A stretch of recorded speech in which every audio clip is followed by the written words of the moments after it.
सौरभ इससे blind love करता था। अच्छा, लड़की ही बदतमीज थी हमारी। फैमिली को न्याय मिले उसके लिए आप लोग क्या चाहते हैं? पूरा सही मिलेगा, हम चाहते हैं, तभी तो हम अपने उसे अरेस्ट करवाया है। मेरे दामाद को इंसाफ मिलना चाहिए जी। ये लड़की समाज में रहने लायक नहीं है और इसने अब जीने का हक भी खो दिया। इसे फांसी होनी।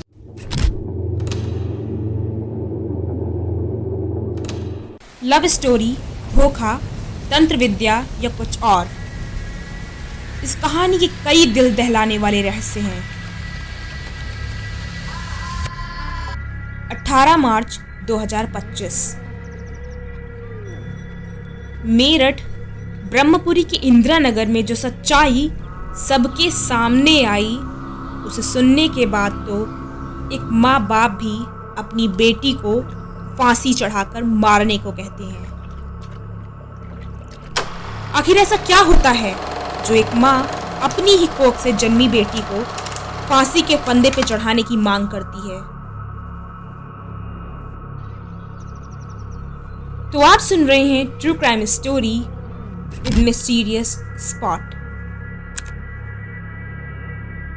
ये कहानी की शुरुआत सुनकर किसी ने भी नहीं सोचा होगा कि इसका इतना दर्दनाक और भयंकर अंजाम हो सकता है। इस कहानी की स्टार्टिंग होती है दो मेन कैरेक्टर से, मुस्कान और सौरभ से। बल्कि रियल में इस कहानी में दो नहीं, 3 मेन किरदार हैं। एक समय था जब सौरभ और मुस्कान एक दूसरे से बहुत प्यार करते थे, लेकिन ये लव स्टोरी आगे जो मोड़ लेने वाली थी, उसे सुनकर प्यार शब्द की परिभाषा तार तार हो जाती है।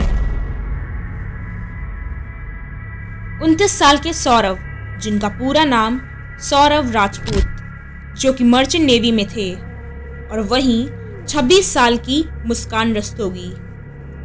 साल 2016 में दोनों की मुलाकात मेरठ में मुस्कान के नाना के यहाँ होती रहती थी। सौरभ भी मेरठ का ही रहने वाला था। दोनों की मुलाकात दोस्ती में बदल जाती और दोस्ती प्यार में। दोनों एक दूसरे से बहुत प्यार करते थे, इतना प्यार कि दोनों अपने परिवार वालों के खिलाफ जाकर शादी करने को तैयार थे। सौरभ की फैमिली इस शादी के अगेंस्ट थी। वो नहीं चाहते थे कि सौरभ मुस्कान से शादी करे, लेकिन सौरभ मुस्कान से बहुत प्यार करता था। इसलिए सौरभ ने अपनी फैमिली की मर्जी के खिलाफ जाकर मुस्कान से शादी कर ली। दोनों बहुत खुश होते हैं।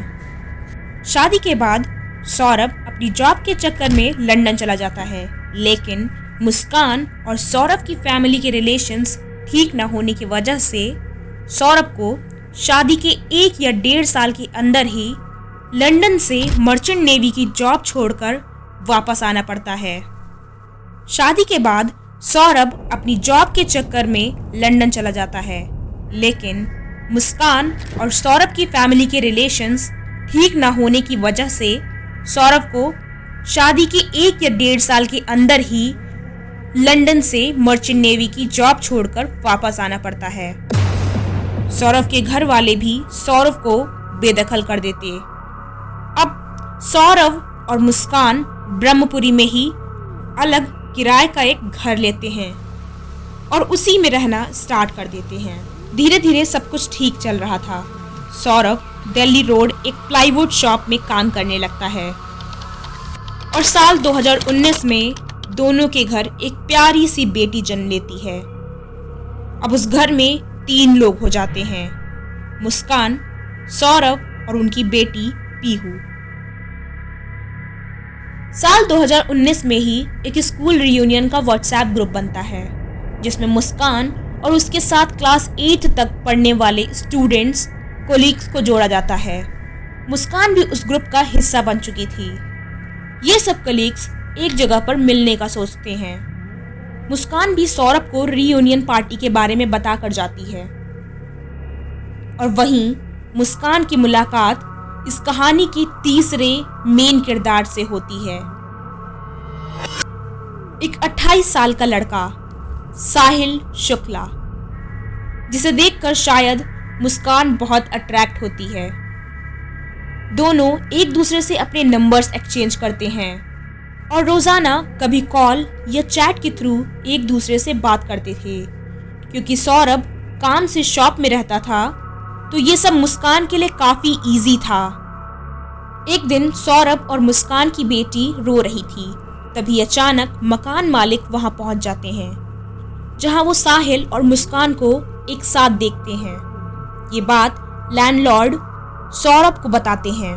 दोनों का झगड़ा होता है, लेकिन मुस्कान सौरभ को मना लेती है। लेकिन करीब कुछ महीनों बाद ही मुस्कान अपने लवर साहिल के साथ गुड़गांव निकल जाती है और करीब 11 दिन वो दोनों गुड़गांव में रहते हैं। आखिरकार जब पुलिस उसे ढूंढ कर लाती है तो फिर से वो सौरभ के साथ रहने की बात करती है। पुलिस भी एफआईआर नहीं करते हैं क्योंकि परिवार वाले बदनामी की वजह से नहीं चाहते थे कि ये बात आगे बढ़े। इसी तरह से टाइम बीतता गया और साल 2023 आ गया था। सौरभ लगातार देश के बाहर जॉब के लिए ट्राई कर रहा था। तभी सौरभ को फिर से लंदन में ही एक मॉल में जॉब मिलती है और सौरभ फिर से लंदन चला जाता है। मुस्कान अब पूरी तरह से आज़ाद हो जाती है। ना तो वो अपने मायके में रहना चाहती थी और न ससुराल में, क्योंकि उस घर में वो अकेले साहिल से बिना किसी रोक टोक के कभी भी मिल सकती थी। साहिल अपनी माँ के मरने के बाद वो अकेले अपनी नानी के साथ रहता था। साहिल अपनी माँ से बहुत ज़्यादा प्यार करता था और ये मानता था कि उसकी माँ की आत्मा अभी भी उसके आसपास है और उससे स्नैपचैट पर मैसेज करके बात करती है। इसी बात का फायदा उठाकर मुस्कान ने स्नैपचैट पर 3 फेक आईडी बनाई, एक साहिल की माँ की और बाकी उसके भाई बहन के नाम से। और वो साहिल को उसकी माँ बनकर मैसेज करती थी कि मुस्कान बहुत अच्छी लड़की है और तुम दोनों की जोड़ी बहुत अच्छी है, लेकिन तुम्हें सौरभ को अपने रास्ते से हटाना पड़ेगा। साहिल बहुत खुश था कि उसकी माँ भी मुस्कान को बहुत पसंद करती है और उसने मुस्कान के साथ मिलकर सौरभ को मारने का प्लान बना लिया। सौरभ के लंदन का वीज़ा 2 साल का था और ये बात मुस्कान जानती थी कि सौरभ को फिर से 2 साल पूरे होने तक इंडिया वापस आकर अपने वीज़ा का रिन्यूअल करना होगा। इसीलिए 22 फरवरी 2025 को मुस्कान दिल्ली रोड पे एक डॉक्टर के पास जाती है और डिप्रेशन के नाम पर उनसे नींद की दवा लेकर आती है और उसी नींद की दवा को वो सौरभ को मारने के लिए यूज करती है। यही नहीं, वो ब्लिंकिट से 10 किलो ब्लीच भी ऑर्डर करती है। आखिरकार सौरभ 2 साल बाद 24 फरवरी को लंदन से इंडिया वापस आ जाता है और फिर अपने घर जाता है। शायद सौरभ 24 को ही अपने घर इसलिए आता है क्योंकि 25 फरवरी को उसकी वाइफ मुस्कान का बर्थडे होता है। सौरभ बहुत खुश था कि 2 साल बाद वो अपनी वाइफ से बर्थडे पर मिलेगा, लेकिन दूसरी तरफ मुस्कान ने तो कुछ और ही प्लान बना रखा था। मुस्कान 25 फरवरी को खाने में नींद की दवा मिलाती है और सौरभ को खाना देती है, लेकिन सौरभ उस खाने को खाने से मना कर देता है क्योंकि उसे भूख नहीं होती। उन्होंने बर्थडे पार्टी में बाहर का कुछ खाया था। 25 फरवरी को मुस्कान और साहिल का प्लान फ्लॉप हो जाता है। मुस्कान सौरभ को मारने के लिए मार्केट से 2 बड़े-बड़े चाकू लेकर आती है ताकि जब सौरभ खाना खाकर बेहोश हो जाए तब ये दोनों मिलकर उसे आसानी से मार सके। सौरभ को मारने के इंतजार में 26 और 27 फरवरी चला जाता। 28 फरवरी को मुस्कान की बेटी का बर्थडे होता है। वो दोनों फिर सौरभ को मारने की कोशिश करते हैं, लेकिन फिर से असफल हो जाते हैं।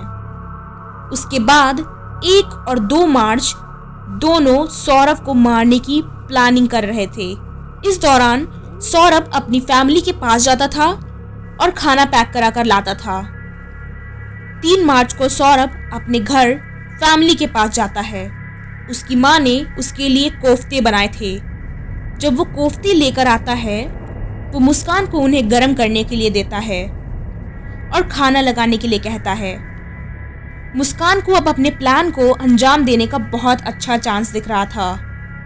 वो साहिल को कॉल करती है और प्लान को अंजाम देने के बारे में बताती है। मुस्कान सौरभ के खाने में नींद की दवा मिला देती है और सौरभ उसे खा लेता है, लेकिन खाने के बावजूद उससे 12 बजे तक नींद नहीं आती। 12 बजे के बाद सौरभ सो जाता है तो मुस्कान साहिल को फोन करके जल्दी बुलाती है और करीब रात के 1 बजे साहिल कस के सौरभ के पैर पकड़ता है और मुस्कान चाकू को हाथ से पकड़कर जोर से सौरभ के दिल के आर पार कर देती है। पहला वार मुस्कान से करवाकर साहिल बार बार सौरभ के दिल में चाकू भोंकता है जब तक सौरभ अच्छे से मर नहीं जाता। जब सौरभ की बॉडी का सारा ब्लड बह जाता है तो ये दोनों उसकी बॉडी को घसीटते हुए बाथरूम में ले जाते हैं और वहां दरिंदगी की हद पार कर देते हैं। वो दोनों मिलकर सौरभ की बॉडी के 3 टुकड़े करते हैं। पहले उसका सर उसकी बॉडी से अलग करते हैं और फिर दोनों हाथों की हथेलियां। करीब रात के 1:30 से 2 बज रहे होंगे।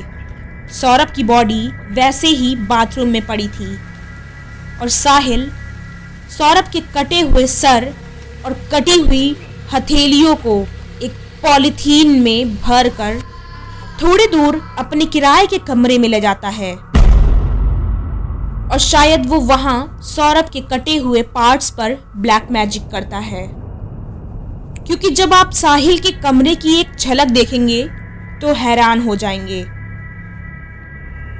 साहिल थोड़ी देर बाद सौरभ के सिर और हथेलियों को लेकर वापस उसी घर में आ जाता है जहां सौरभ की बॉडी पड़ी होती है।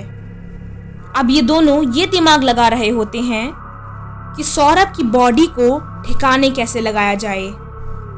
रात भर सौरभ की बॉडी वहीं बाथरूम में पड़ी रहती है और अगले दिन सुबह यानी 4 मार्च को मुस्कान एक ई-रिक्शा करके मार्केट जाती है और वहां से एक नीले कलर का ड्रम 1100 रुपए में बिना किसी बार्गेनिंग के लाती है। साथ ही में सीमेंट और डस्ट की बोरियां भी खरीदकर अपने घर ले जाती है। ड्रम को ये दोनों मिलकर बाथरूम ले जाते हैं और सौरभ के पैर उसके पेट की तरफ मोड़कर उसकी बॉडी कटे हुए सिर और हथेलियों को उसी ड्रम में डाल देते हैं, फिर किसी को पता न चले और सौरभ की बॉडी सड़े ना, इसलिए ये दोनों सीमेंट और डस्ट को घोलकर उसी ड्रम में अच्छे से डाल देते हैं ताकि सौरभ की बॉडी उसी में जम जाए। सौरभ की बॉडी को ड्रम में जमाने के बाद ये दोनों ब्लीच से पूरे घर की अच्छे से सफाई करते हैं। उसके बाद मुस्कान अपनी बेटी पीहू को उसके अपने मम्मी पापा के यहाँ छोड़ आती है और ये कहती है कि वो और सौरभ कहीं बाहर घूमने जा रहे हैं। पीहू को उसके नाना नानी के यहाँ छोड़ने के बाद साहिल और मुस्कान शिमला ट्रिप घूमने के लिए निकल जाते हैं, जहाँ वो बड़े मज़े से 14 दिन तक शिमला, मनाली और कसौल घूमते हैं। और जब पैसे खत्म हो जाते हैं तो 17 मार्च 2025 मुस्कान और साहिल रात को हिमाचल से वापस मेरठ मुस्कान के घर आ जाते। 17 मार्च 2025 मुस्कान और साहिल रात को हिमाचल से वापस मेरठ मुस्कान के घर आ जाते हैं। इस बीच मुस्कान सौरभ के फोन पर स्टेटस लगाती थी कि मेरी फैमिली मुझे मारना चाहती है और उसके फोन पर आए मैसेजेस का रिप्लाई भी करती थी। ताकि किसी को कोई शक ना हो। सौरभ अपनी 6 साल की छोटी सी बच्ची से अक्सर बात किया करता था। 18 मार्च 2025 करीब 12 बजे पीहू अपनी नानी से सौरभ को फ़ोन करने को कहती है। उसकी नानी यानी मुस्कान की मम्मी मुस्कान को वीडियो कॉल करती है और पीहू से बात कराती है। वीडियो कॉल में मुस्कान अपनी मम्मी के सामने रोना स्टार्ट कर देती है और उसकी मम्मी के पूछने पर कहती है कि वो वहां घर आकर सब कुछ बताएगी। उसी दिन लगभग 4 बजे मुस्कान अपनी मम्मी के घर आ जाती है और नकली आंसू बहाकर कहती है कि सौरभ की फैमिली ने सौरभ को मार डाला। मुस्कान के पेरेंट्स को बिल्कुल बिलीव नहीं हो रहा था कि ऐसे कैसे सौरभ को उसकी फैमिली मार देगी और मुस्कान चुपचाप खड़े देखती रहेगी।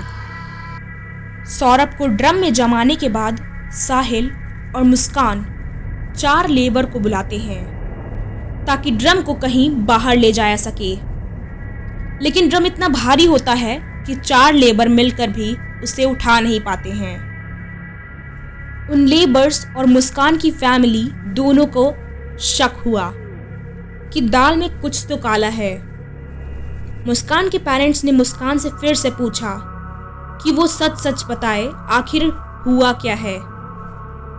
तब जाकर मुस्कान ने उन्हें बताया कि उसने और साहिल ने मिलकर सौरभ को मार डाला और वो अब ड्रम में है। ये बात सुनकर मुस्कान के पेरेंट्स दंग रह गए और उसे पुलिस स्टेशन ले गए, जहां मुस्कान और साहिल पकड़े गए और अपने क्राइम को कबूलते हैं। और जस्टिस चाहती हूँ उसे फांसी मिले। सो इस वीडियो को ज़रूर शेयर करना, आज आपके एक शेयर से कोई सावधान हो सकता है। एंड ऐसी ही और वीडियोस देखने के लिए हमारे चैनल को सब्सक्राइब करें।